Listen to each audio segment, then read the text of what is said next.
Anita, election time again. I guess my first question is, if anybody doesn't know, why are you standing as a UKIP candidate? I want to be for the people of Harlow. I want people to know who I am and help them as much as possible. Why do you think you as a UKIP candidate can do that, maybe better than other parties?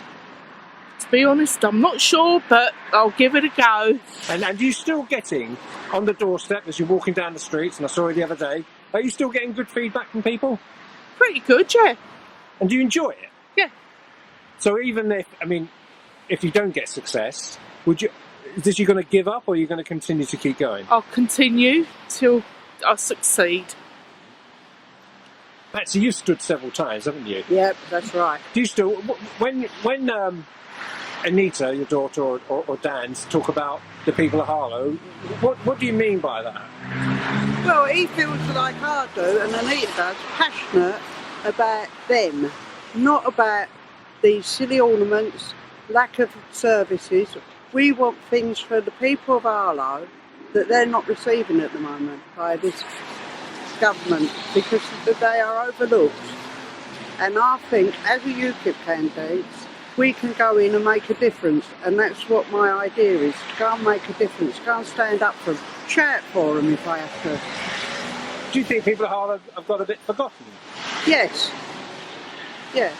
Especially the pensioners, the young children, the schools, everything about it, all the services for Harlow are completely wiped out because the silly people that are in charge rather put the money in their coffers than in the people's homes or in the people's services.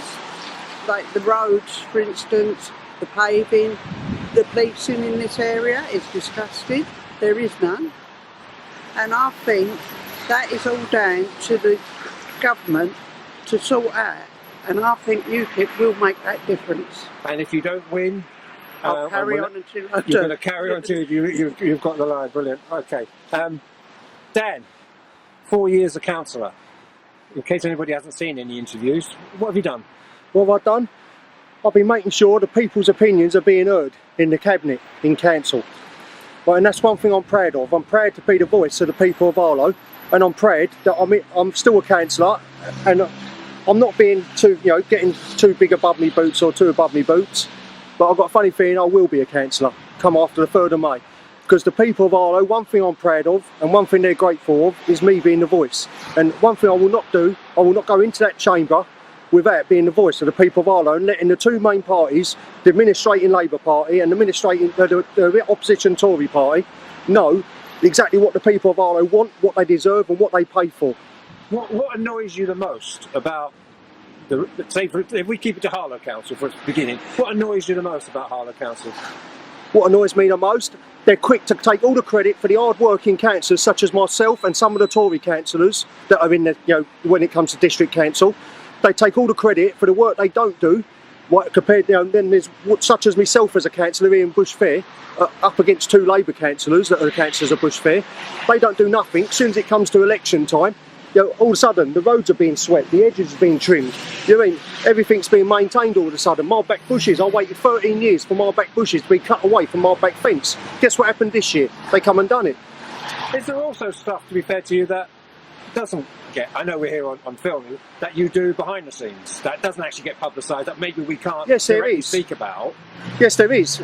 Things like, when it comes to, say like, I know you did publish it, but I've done like about the tennis court going back, 3 years ago now, Nicholsfield Park, right, and the other one, there was another one that I've done that, when it comes to, say like, that don't get published, things like, being out and about in amongst the community, maybe stuff like antisocial behaviour as well. Yes, exactly that. Yes, that's what I was just about to say. I'm not bothered if people, they can see me, obvious, I'm on camera. What I'm getting to, I do work hard alongside the likes of the antisocial team, and that's Marisha and her team. Does it, UKIP's vote, we can't disguise it, I know you've been optimistic, it has fallen off the edge of a cliff, hasn't it? Yeah. But you seem resolute and optimistic, and you're not going to give up. No, I'm not going to give up. And I'll tell you why UKIP's vote seemed to fall off the edge of the cliff.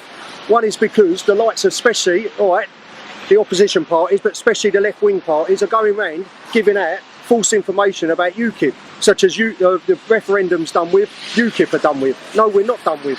And it's not just the opposition, it can be the press and all that give us a bad name.